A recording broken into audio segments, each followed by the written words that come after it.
नमस्कार। आज हम लोग परमपिता बाबा के द्वारा दिए गए प्रवचन कली शयानो भवति के ऊपर में चर्चा करेंगे और इसमें समझने की कोशिश करेंगे कि यह जो कलयुग है, द्वापर युग, त्रेता युग और सतयुग, इसका सही मतलब क्या है और इसको समझने की कोशिश करेंगे। शास्त्र में है कली शयानो भवति संदिहानस्तु द्वापरः उत्तिष्ठ त्रेता भवति कृतं सभ्यदैत चरण चरैवेति चरैवेति चरैवेति। जब तक मनुष्य जड़ता के अंधकार में सोया हुआ हो तब तक उसके जीवन में कली काल चल रहा है, कलयुग चल रहा है। कली शयानो भवति संदिहानस्तु द्वापरः, और जब उसमें होश आ गया, यह समझ आ गई कि हमें कुछ करना है, उस तरह से कुछ होगा नहीं, काम करना है, आगे बढ़ना है, तब उसके जीवन में द्वापर युग आ गया।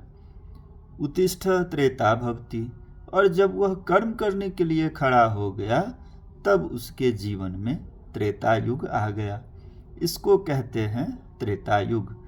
कलयुग, द्वापर युग, त्रेता युग यही है। कृतं सभ्यते चरण, जब मनुष्य ने आगे चलना शुरू कर दिया तब उसके जीवन में सतयुग आ गया। जो मनुष्य अज्ञता के अंधकार में है, जिन्होंने आध्यात्मिक जीवन के साथ कोई संपर्क नहीं रखा है, वैसे निद्रित मनुष्यों का जीवन ही कलयुग है।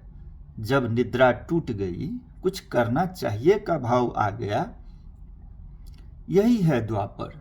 कुछ करने के लिए सन्नद्ध होना है त्रेता, और चल पड़ने की स्थिति है सतयुग। तब मनुष्य को क्या सोचना चाहिए?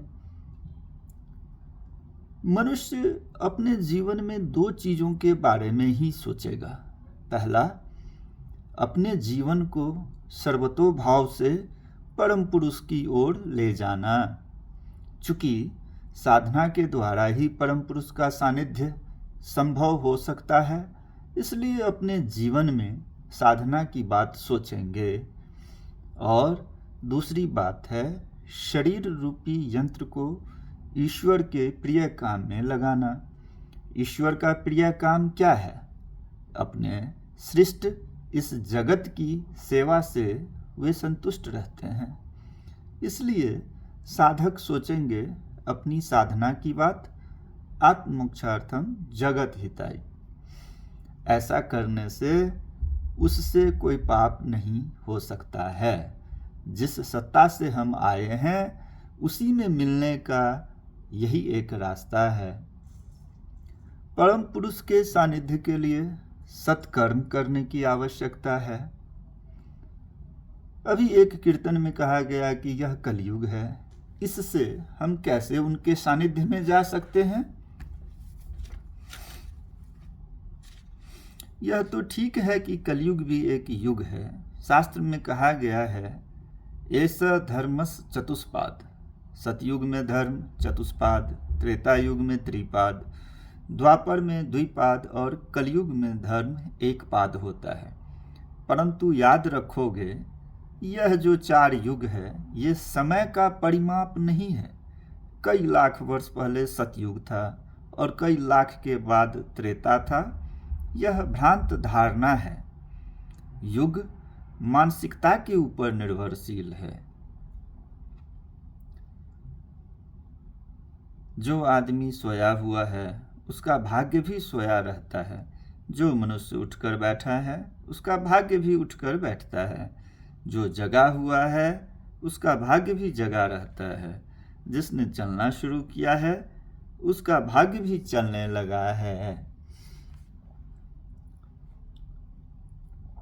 हम सभी लोग तुम लोगों से यह बात कहेंगे कि किसी भी हालत में आलस्य को प्रोत्साहित मत करो, हमेशा कर्म में व्यस्त रहो और हमेशा आगे बढ़ते रहो।